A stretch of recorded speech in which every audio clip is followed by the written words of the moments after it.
This is 2018 Suzuki GSX1000S. And at the front you have this beautiful LED headlights, DRL as well, carbon fiber front guard as well. You got 1000 cc, which produces roughly around about 150 bhp. This is Japanese spec, and look at this. This looks just wonderful. And it's got all original kit, LED tail lights, awesome tires at the back, and then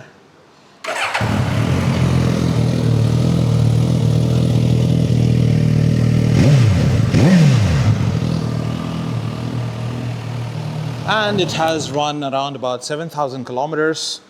And this is Faiyaz from RynoCars. If you want to know more about this bike, just click on the link below and get in touch.